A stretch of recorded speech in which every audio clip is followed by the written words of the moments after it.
You were not born afraid to speak. You learned it. Somewhere along the way, you were taught that being liked mattered more than being respected, that playing nice was safer than speaking truth, that softness guaranteed survival. But what if I told you that being the good girl is the very thing suffocating your power? And by the end of this video, you're going to understand exactly how that script was written for you, who it benefits, and most importantly, how to burn it to the ground.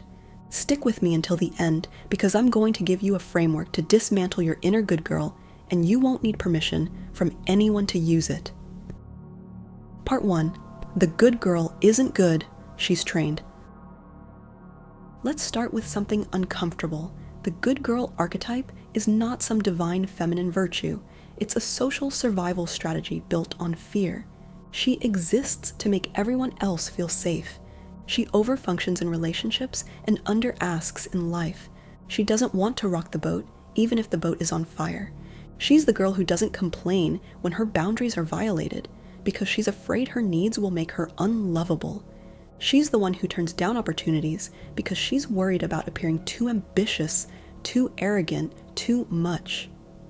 According to developmental psychologist Dr. Carol Gilligan, girls begin censoring their authentic voice around adolescence, not because they're insecure, but because they begin internalizing that honesty disrupts connection, and connection is currency, especially for girls. So what does she do? She becomes sweet. She becomes compliant. She becomes what the room needs at the cost of who she really is. Part 2. The high price of pleasing. Here's the cost that no one talks about. The good girl doesn't just dim her light, she chips away at her identity, day by day, in order to keep being accepted. And it works until it doesn't. You see it in women who feel chronically overlooked at work, even though they're the first in and last out. You see it in friendships where she's always the listener, never the one listened to. You see it in dating patterns where she ends up with emotionally unavailable men, because deep down, she doesn't believe she can be both powerful and loved.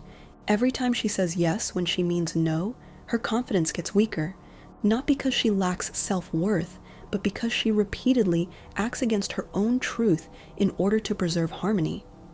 And harmony built on self-abandonment? That's not peace, that's performance.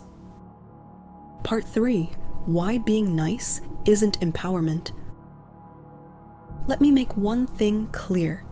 Being kind is a strength, but being agreeable at the expense of your values is not noble, it's self-erasure.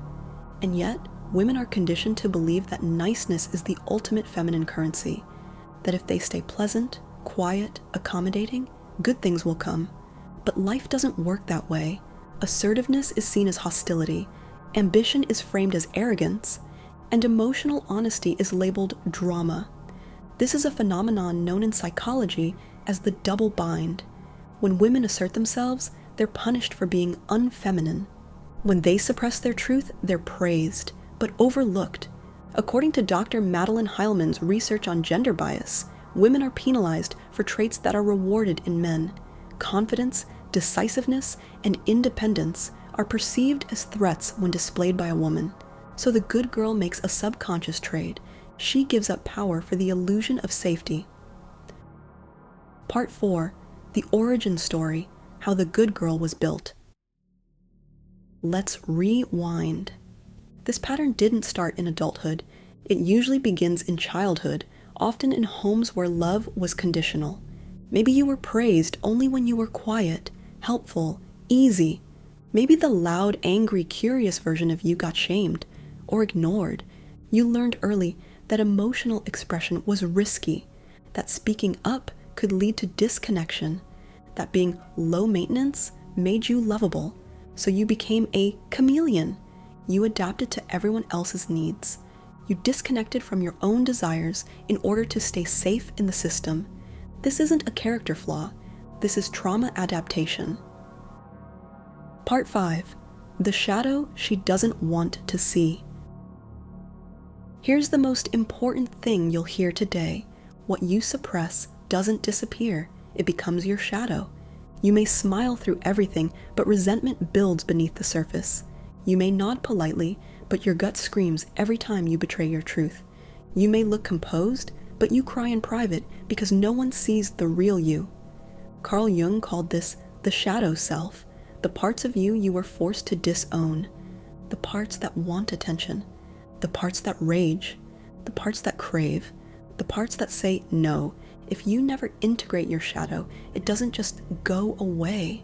It shows up in self-sabotage, in explosive arguments, in burnout, in relationships that mirror your deepest unhealed wounds. The good girl doesn't avoid chaos.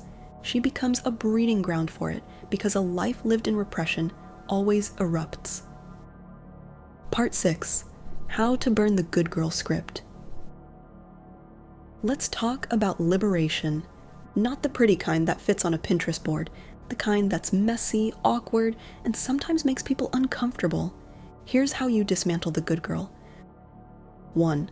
Tell the truth, even when your voice shakes. Your honesty is not an inconvenience, it's your boundary in motion. 2.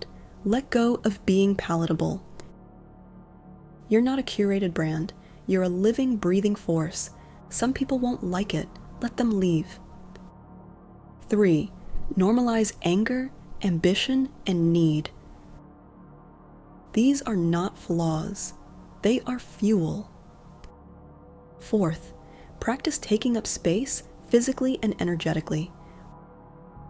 Walk into rooms without apologizing for your existence. Sit like you belong there, because you do. And lastly, stop waiting for permission.